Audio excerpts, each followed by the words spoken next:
U.S. CDC Director Dr. Rochelle Walensky was interviewing with CNN's Wolf Blitzer over the weekend when she let out that the vaccines may not be as good at preventing transmission anymore as they used to be. We'll show you the video and discuss the implications as it relates to cruising. Carnival Cruise Line recently sent a letter to guests showing just how well their on-ship protocols have worked over the past 30 days. And there's even more good news as the Carnival Horizon is finished with its dry dock. We'll give you the full details. Plus, what happens if you test positive on board your cruise? All this coming up on Midships.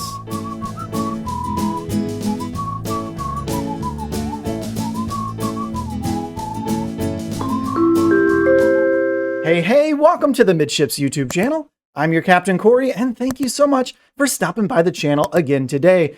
Well, it's a pretty juicy day here for cruise news. We've got some stories about what happens if you test positive on board a Carnival cruise. We've got the Carnival Horizon heading back into service down to Miami. We've got some other news coming out from the CDC that could have a major impact across not only the cruise industry, but the entire US. So we're going to get into all of those big juicy stories here coming up in today's episode. But first, I want to start with a note that Carnival sent out to guests booked for cruises in the month of January about just how well their protocols have worked. And we're going to read a tidbit from cruiseradio.net by Sarah Bretz. Carnival notes how well their protocols are working. In a letter sent to passengers with cruises set to sail between now and the end of January, Carnival Cruise Line reiterated the health and safety protocols currently in place, but also took a moment to point out just how well those protocols are working. Carnival said that in December, 217,000 passengers sailed on their various cruise ships,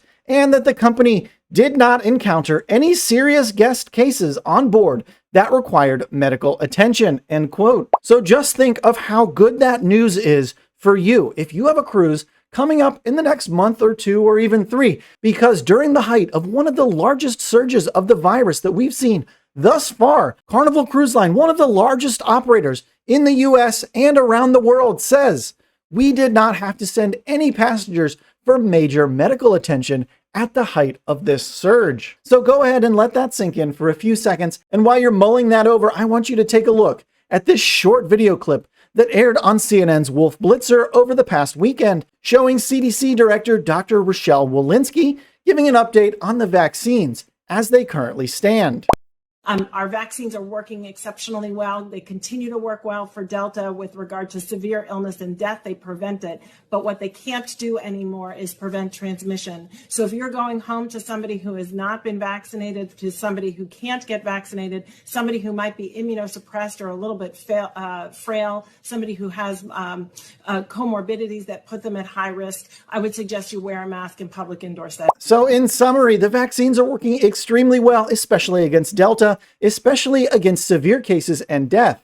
However, Dr. Rochelle Walensky just let out of the bag that the vaccines can no longer prevent the spread. Whoa, if accurate, that is absolutely huge news, because that's the very first time we've heard that statement coming from any high-ranking official within the government. Given this new information, should we require a vaccine mandate on cruises moving forward?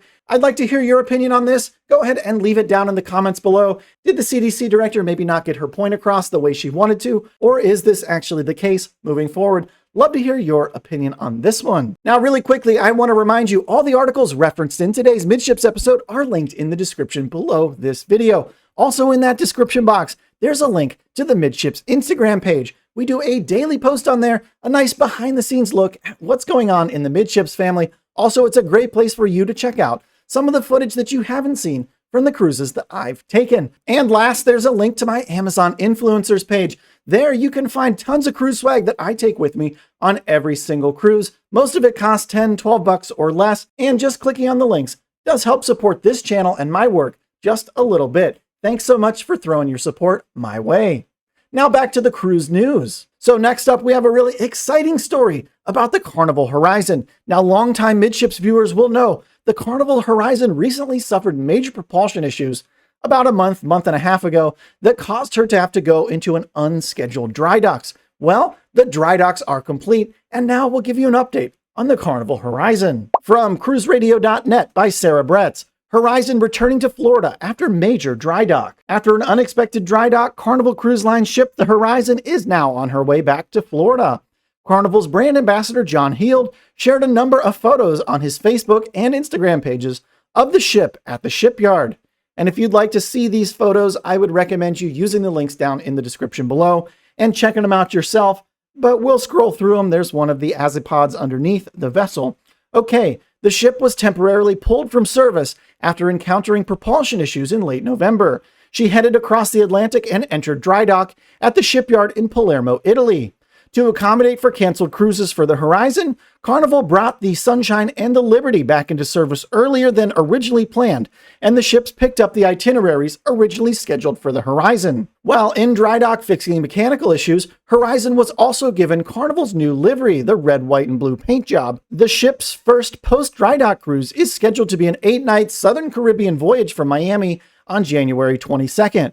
Port calls for the return sailing include Aruba, Bonaire, La Romana, and Amber Cove. Ooh, bad news on a lot of those ports. If you watched yesterday's Midships episode, and I highly recommend you do, you would know that a lot of the ports that we just listed off have historically been turning away cruise ships. So I'd really keep my fingers crossed on making all of those port calls for the Carnival Horizon. Ugh. With Horizon headed back, Carnival Sunshine is now scheduled to move north to her regular home port of Charleston and begin sailings there from January 13th. Carnival Liberty is also set to begin cruises from Port Canaveral on January 24th. So overall, it is a really good day for cruise news coming out from Carnival Cruise Line. We've got some stories about what happens if you test positive on board a Carnival cruise. Now let's assume you've gotten to your cruise port, you've gone through the flights, you've gone through the pre-cruise testing, you've gotten to your stateroom, everything is wonderful. When suddenly you start feeling like you can't taste or smell, maybe you have a fever, lo and behold, you have the classic signs that you're coming down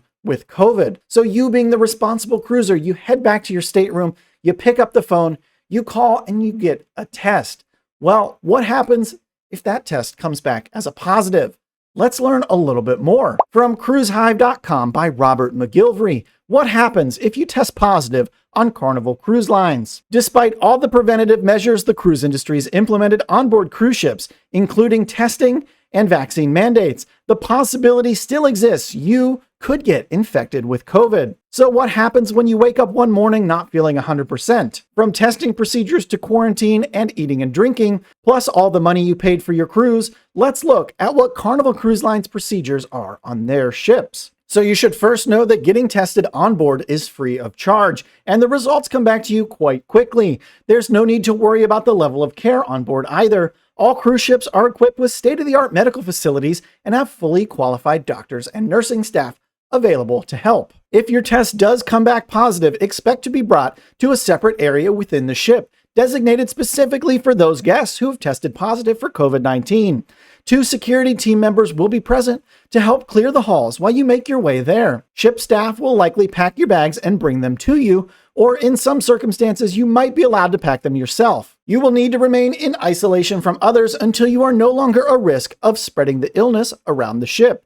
Your end of isolation date will depend on a number of factors and be determined by the ship's doctor. Your traveling party, in the meantime, will also be tested and placed in isolation until it's confirmed whether or not they're COVID positive. So you found yourself in isolation. What now? You've been tested, you've been moved to an isolation cabin, you've been briefed by medical staff, and you're now isolated. Not the way you thought your cruise was going to go. Plus, there's some strict rules that you'll need to comply with. Once in isolation, you cannot leave your stateroom for any reason except when directed to do so by medical staff. If you do need to open the door to your cabin, you need to wear a face mask at all times. All deliveries, including food, towels, toilet paper, etc., will be placed outside your stateroom door. The crew has received specific instructions and cannot speak with anyone in isolation. Fortunately, Carnival does make an effort to make the experience as bearable as possible. Be ready for a few days of watching movies and eating room service. Probably not the cruise you were looking for, but you're going to have to make the best of your time on board. So there it is. You're on your cruise. You've tested positive. You've isolated. Now, what happens at the end of your isolation? Once you're released from isolation after testing negative for COVID, you'll be either allowed to continue your cruise or you'll be leaving the ship to return home. So what happens to the hundreds or thousands of dollars you lost while in isolation?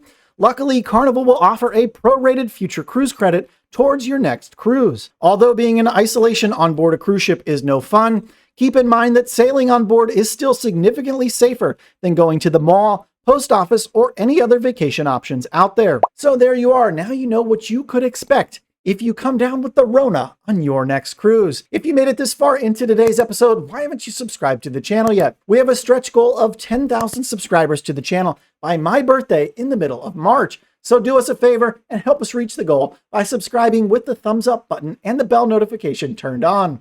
Thanks so much for stopping by the channel today. And until tomorrow, we'll see ya on the Midships.